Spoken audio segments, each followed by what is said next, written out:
Saturday, so we have the first game in the continental United States to play. There is one game before us in Dublin, but this game is on national TV on FS1, as well as on the Gridiron Network, who are coming in to do this as a national radio broadcast as well. With that, questions for Coach Mendenhall. Or do you want to start with the open statement? Yeah, I'll start with a quick statement. Yeah. Number one, I feel fortunate to be at the University of New Mexico. My wife and I, what an incredible journey it's been so far. She arrives in town Thursday for her arrival. I've been here since December. Lots gone into this move, as well as work into this program to this point. This is the beginning of an era. Saturday, it doesn't define an era. And there's a difference. I love my team, their work, their willingness to compete, their belief in me as the head coach, but also the systems. And gosh, they've put in lots of time, energy, and effort and trust already. I'm anxious to help them continue to grow, learn, and improve, as well as this program. Also, I'd like to express gratitude. Our stadium looks great. And so there's been a lot of people that have prepared the stadium for the beginning of this era. And there's way more that goes into a football program than just what the head coach does. And I've received tremendous support to this point, and I'm grateful for that. So I'd be glad to take questions from anyone if you have them.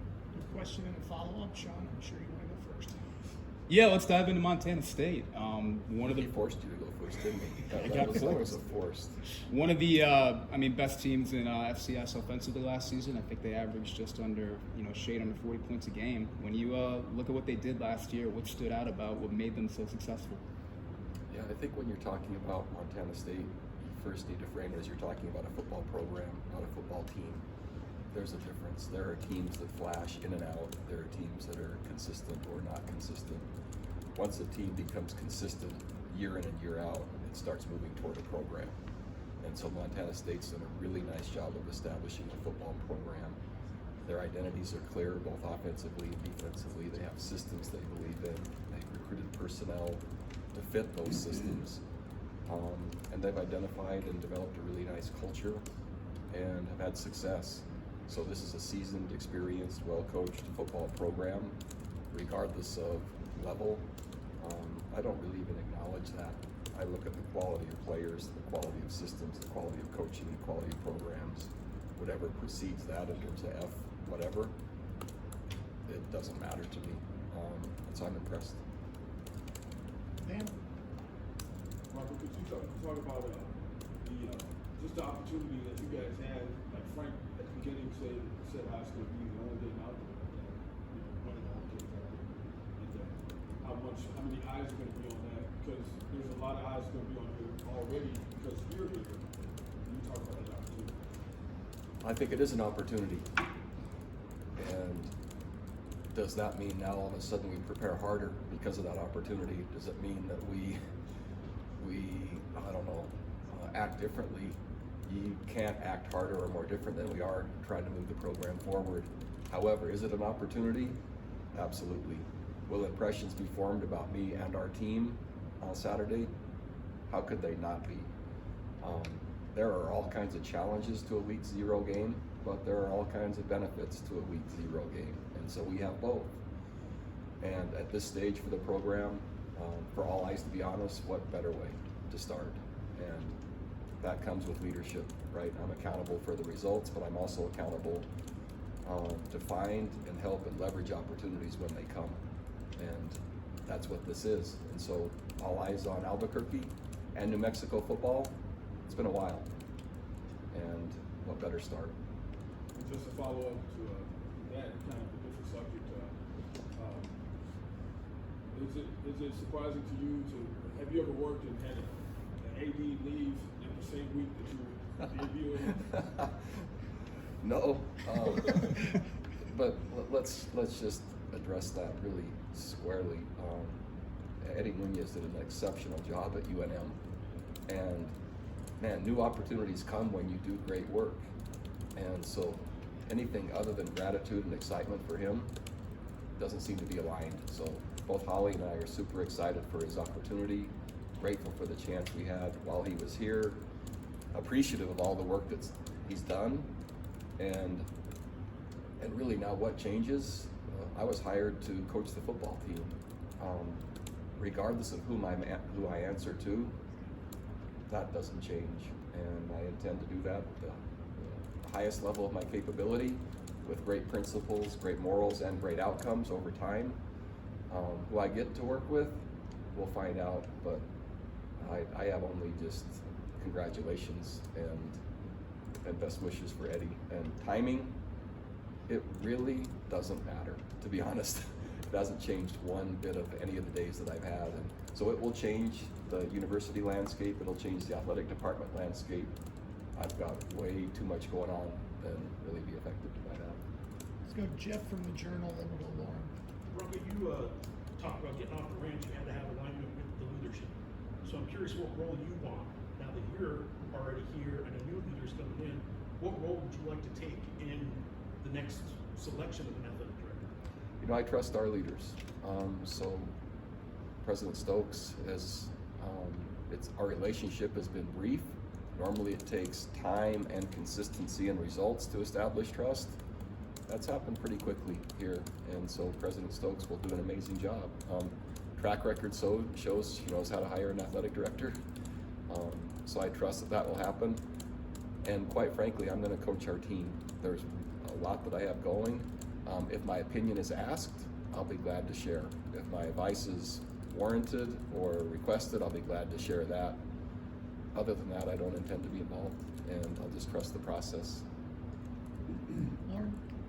Hey. It's been a little bit since you've been on the sidelines, head coach of a college football team. You've spoken on the reasons why you've returned back to this landscape, but now that the moment's just a few days away, how are you feeling about getting back out there? You know, it feels like I never left. This will be my 18th year as a head coach, and it seems like just one giant season. I don't really remember now the last year and a half in terms of not being on the sideline. So it's funny how that works. It just feels like another normal start to the season in terms of what my role is, what the rhythm, what the routine is. I didn't know what to expect. I thought it might seem different. It doesn't. It just seems like we played last week, and I've been surprised by that, but also not surprised by that. Let's go Sean, the inevitable follow-up, and then Rick. Is that a compliment? Yes, That it didn't is. sound like a compliment. I don't think it did either. When he's been healthy, number 4, Tommy Malott, I mean, he's been really dynamic. He can run and throw it at a really high level. What are the challenges in containing a guy that experienced and that talented? Just as you said, super dynamic. He's fast, he's quick, he's experienced. They've won a lot of football games with him at that position. And anytime the quarterback is a runner, you start running out of defensive numbers. And a lot of one-on-ones, meaning beating blocks and making tackles, become necessary. And so the system's really well designed. They have the right player at that position. And I think Kirby Smart said it maybe best. And he said, when you have a quarterback, you have a chance. So in their system, and in most systems, when you have a really good quarterback, you have a chance. He just happens to be dynamic. And so lots of quarterback run, lots of quarterback designed run. And then you have quarterback creation plays where a drop back to throw or something doesn't go just right and there's still ability. And so those are all challenges for the defense. And yeah, he's very capable, so he does a nice job. Defensively, Brody Grieve, number 10, he's been really dynamic for them too, and I think they were second in the country in sacks last year. I think he had 9.5 as well. Kind of on the flip side, I mean, what makes it difficult about him to contain him? Production, their defense returns, I believe, nine starters. So again, it's an experienced football program, and it's fun to see good players excel in good programs and be used correctly. And so all that's helped him. Anytime that those statistics start to bear kind of the weight that you're sharing, there's a reason for that. And so usually it's the right player with the right motivation, the right skill set, the right technique, and the right system. And that's what's happening in Montana State on both sides of the ball. Rick? Probably based on the national reaction, it could be said that Eddie's parting gift to UNM was hiring you. It could also be said his parting gift to you was a backbreaking schedule. just looking, you're not looking past Saturday, but looking at the schedule, do you believe you have the depth to traverse that schedule successfully? So, yes to both perspectives that you started with. When you take over a program, there are certain challenges you inherit and certain things that you really don't have any control over that you inherit.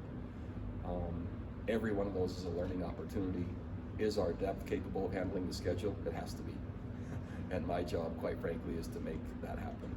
So I like the challenges, not only of, right, the difficulty of beginning. We've acknowledged that we're taking it face on. It's probably the first thing I hear anytime I'm in public. Wow, difficult schedule. Yeah, I get it. But it is what it is. And so, great test for our program, great opportunity for our program. We'll use the buys to our advantage. We'll use the tough start to, in terms of scheduling, to grow. We'll learn really well how to travel and play on the road, and we'll learn how to do that over an extended time period. All that can be foundational to a program moving forward. That doesn't mean it has to be only viewed negatively. That gives us a lot of different growth opportunities, and so I'll frame it like that. Dan? What do you like on game day? I mean, do you have anything that you do, like the same thing, you wear the same hat over and over again, or and do you think you'll get any rest just from the excitement of it? I mean, you put it back. So I have a pretty, I don't know if it's unique, but a pretty simple philosophy, and I really love most of what John Wooden has written.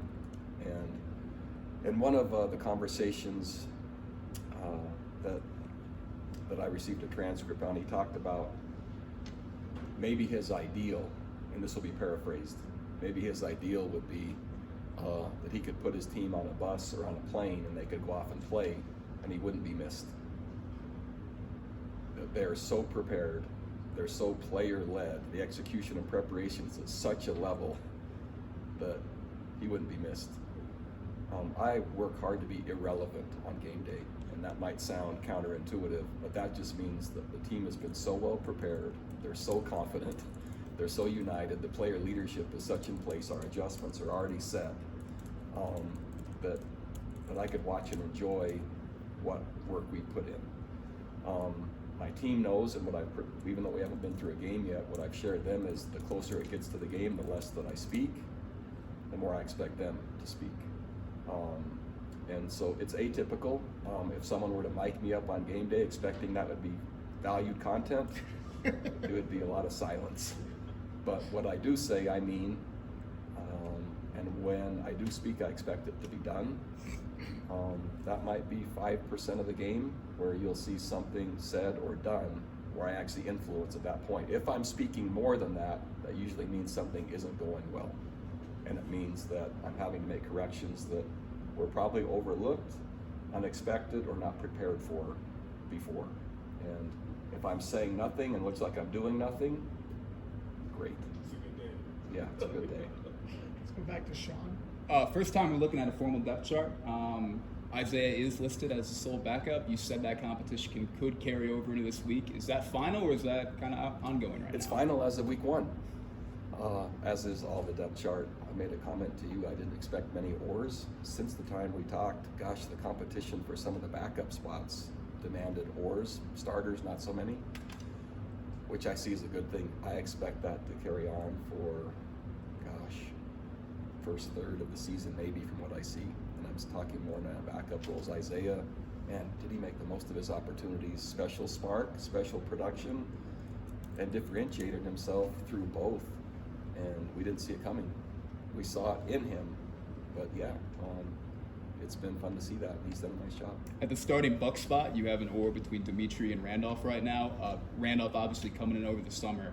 What kind of camp has he had to play himself into that starting role? Production. So Dimitri knows what to do, how to do it. He's very experienced and gives us anchor points there that are super valuable. Randolph just makes plays, and the volume of plays has warranted his consideration, and proud of him for that. Let's go back to Lauren. This is about how you want a kind of player-led team, especially heading into this game. And after speaking with a lot of them during fall camp, they described how rigorous rigorous it was, things of that sort, but what did you see from these last few weeks that's going to translate into Saturday? A willing team, competitive spirit, belief in one another, and hope. Hope moves to belief with results. They are hopeful. And we did not have a practice that I had to correct or restart or come into my staff and just say, man, what happened today? That's atypical for the rigor and for the length of time. Man, they're resilient and they're gritty and they're tough and they support one another and they just keep coming. Those are great qualities. What kind of football we'll play in game one, we'll see what the execution looks like. But the foundation of those other principles, gosh, that's fun. Myself and our strength coach, we call him Coach Blackjack, but the leadership council and the seminars and the training and the embracing of that, the application of it from our team leaders has been just really exceptional. And so I believe that, right, involvement equals ownership. And I'm not looking to make every decision in this program. I'm actually looking for others to make decisions that can capture hearts and minds and propel us forward. And the more of those decisions that can happen at the player level, the better we're going to play, and the faster we'll have a great football program. So it starts with the team, that's this year's team, but the principles bind teams together. Success then starts to generate credibility, and then your program is off and running. And then it's just the next version of a quality New Mexico team. Sean? Different teams in different eras and all that, but the parallels are kind of similar. You open up New Mexico against an FCS team ranked number 4 in the country.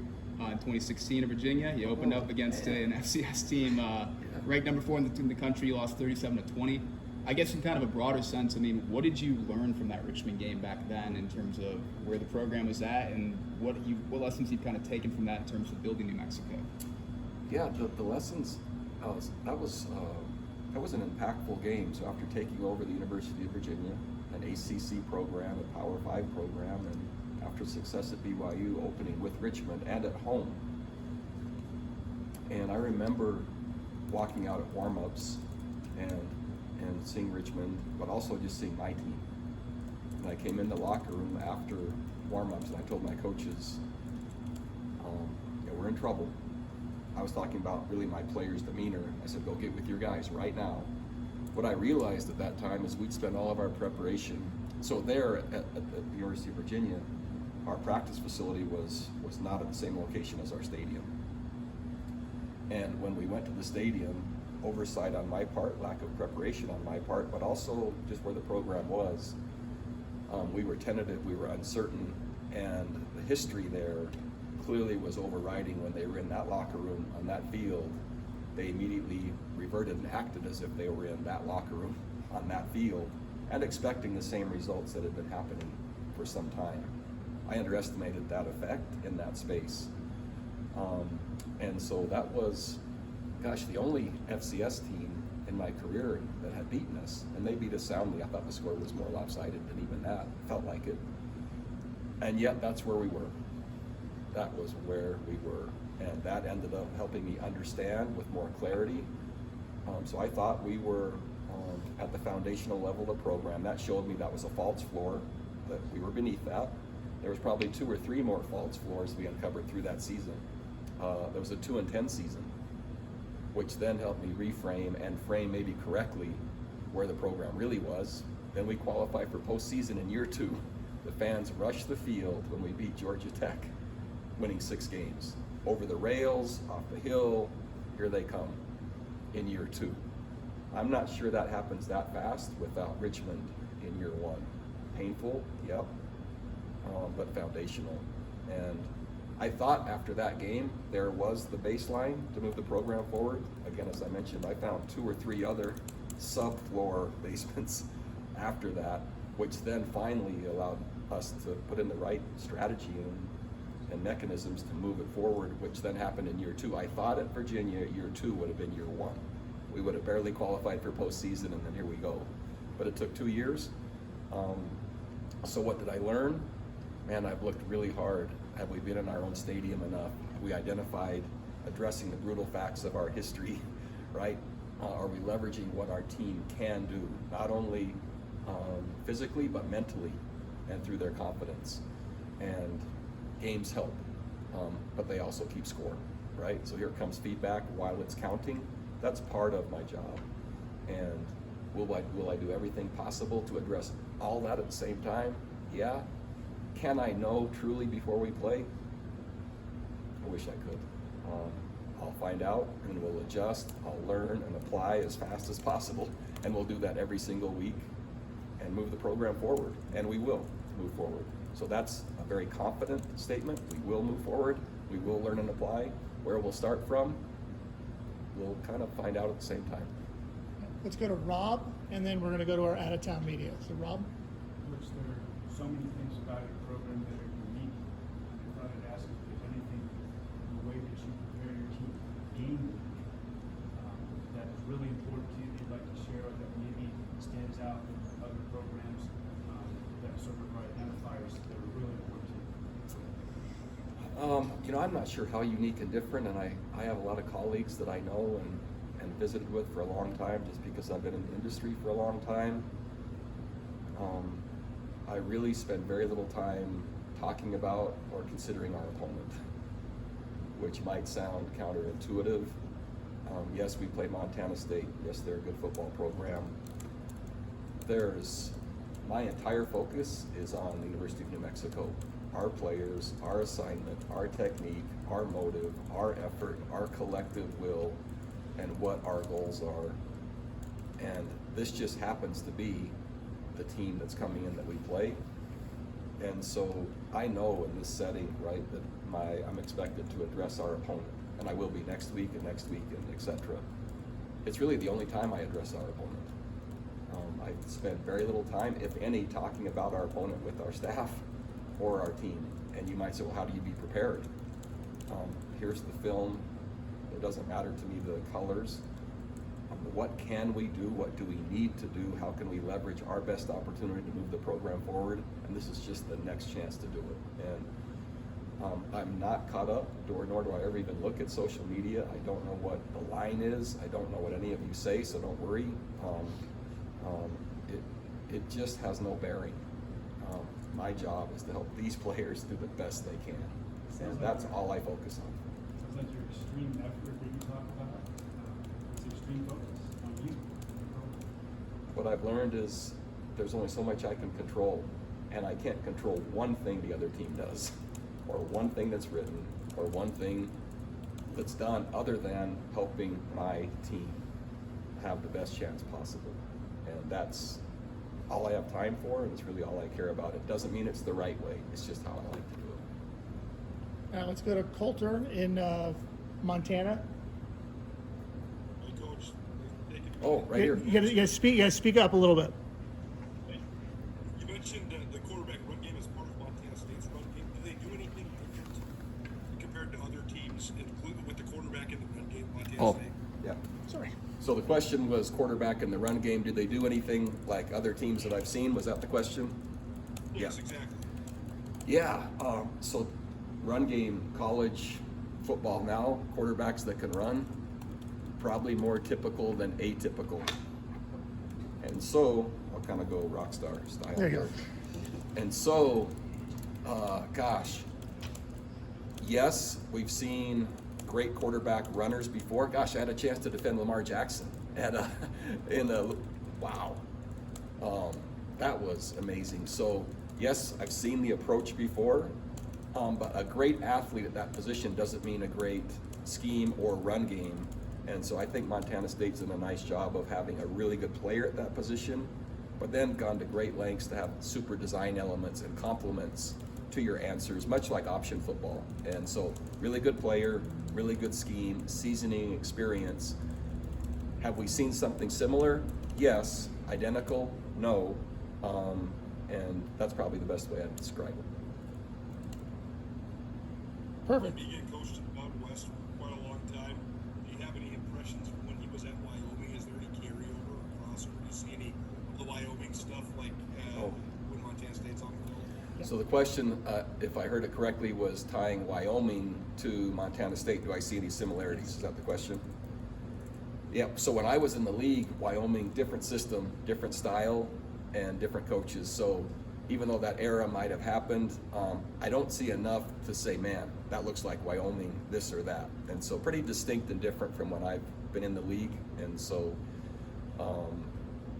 yeah, gosh, my most recent memories are all ACC, and so it's been a while. And so I think the style from when I was here and saw Wyoming to what they're doing now, quite different. All right. Thanks, Coulter. Anything else? Have you guys selected captains yet? Captains will be announced at the end of practice today. There we go. And in terms of the depth chart, just one more or two. We got an or between Sean Miller and Ryan Davis as well. Can you talk a little bit about that competition and how that's kind of played out throughout camp? Gosh, so Ryan Davis would be one of the rising stars, I would say, on our current team. And so while capable and effective and productive to start camp, again, volume of production, and Sean as well. So that position has elevated itself through the competition between those two, and it really didn't start as a competition. It started with Sean clearly as the one, and Ryan somewhere else, and it hasn't ended that way. So really, Sean has done nothing other than improve, but the trajectory and the ascent of Ryan it's been great for everybody, and he's done a super job. So that is making our team better. All right. Appreciate the questions. Look forward to seeing you after the game. Is that our next? Yep. Post game. Yeah. All right, You thanks. get them post game. Okay, great. Perfect. Thank you, Bronco. My pleasure.